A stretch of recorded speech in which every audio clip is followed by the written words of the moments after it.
Hello friends, this is Vandini. Welcome back to our channel. We are continued with our next topic. But before that, keep watching us, like and subscribe our channel. So we can continue with our more and more topics. Today's our topic is Karak. What is Karak and where is the use of Karak? Karak is directly related to noun and pronoun. It's divided into two parts. A word divides into two parts, the nominal root and verbal root. Again, the nominal root is called noun and the verbal root is called verb.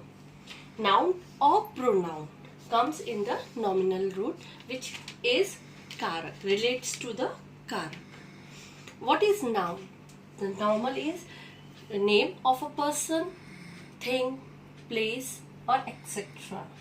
Verb is what is the noun or pronoun is doing, the action of the noun, that's called verb.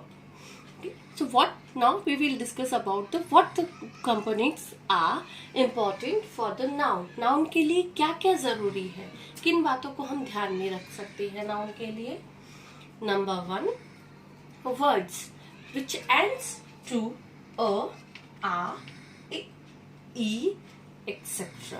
That means all the vowels comes at the end of the word, that calls noun. Next is gender. It divides into 3 genders: masculine, feminine and neuter, purling, striling and napunsakling. The third one is vachan, number, singular, dual and plural.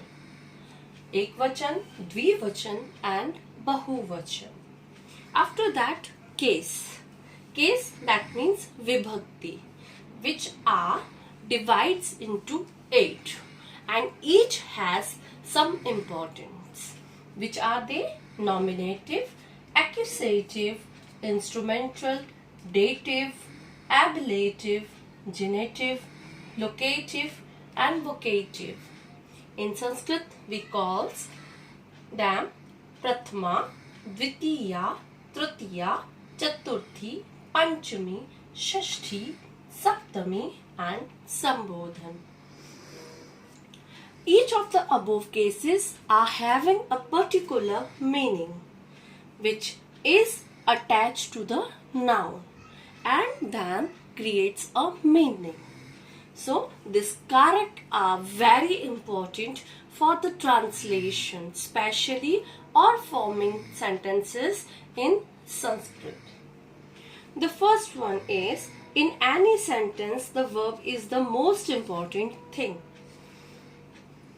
Because of the verb, we understand the meaning of any sentence, what the noun or pronoun, the word wants to do.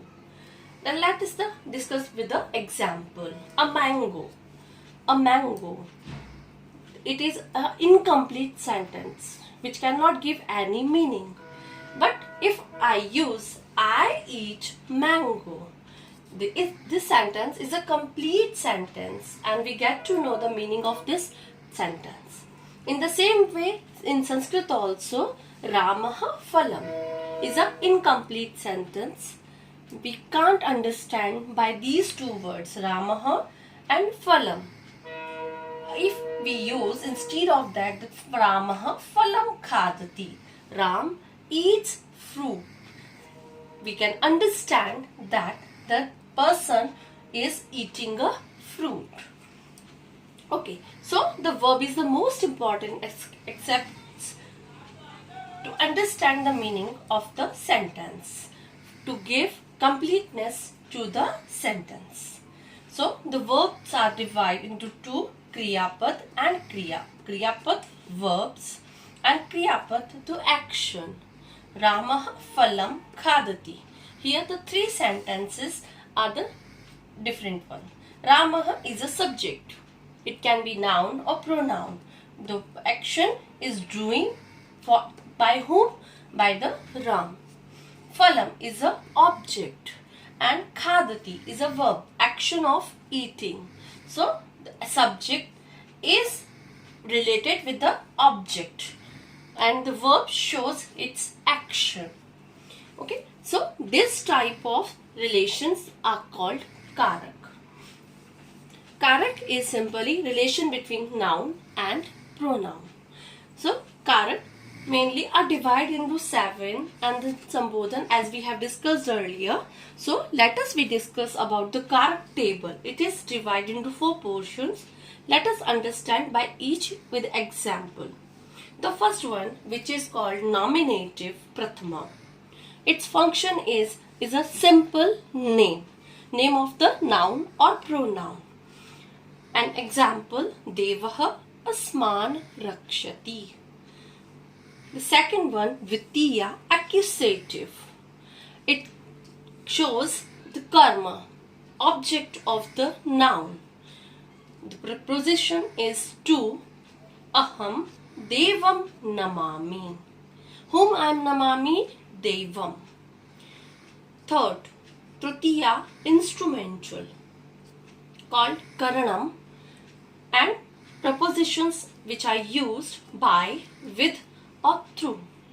Wherever by, with or through are related with the subject, it comes in the third case. Rakshasaha Devin Taditaha. By whom they were Taditaha Devin. Okay. So next comes to Chaturthi, dative, Sampradan. Sampradan, that means receiver. To or for. Aham Devaya Dugdham Anayami. Whom? Devaya. So we call it Chaturthi. Panchami, ablative, apadan. Point of separation, from where one thing is separating to the another. From, whenever from comes, it shows that the Panchami Vibhakti used. Aham Devat Varan Prapnomi. Devat, fifth case. Shashti, genitive, sambandh, which shows relation or possession between the two, of or ofs. Devasya kirtihi advitiya. Okay. Now the Saptami, locative, shows the location of any thing. Adhikaranam. So, for the location, we are using some of the proportions which are in, on, at, among. Sarvam Jagat Deve Eva Asti.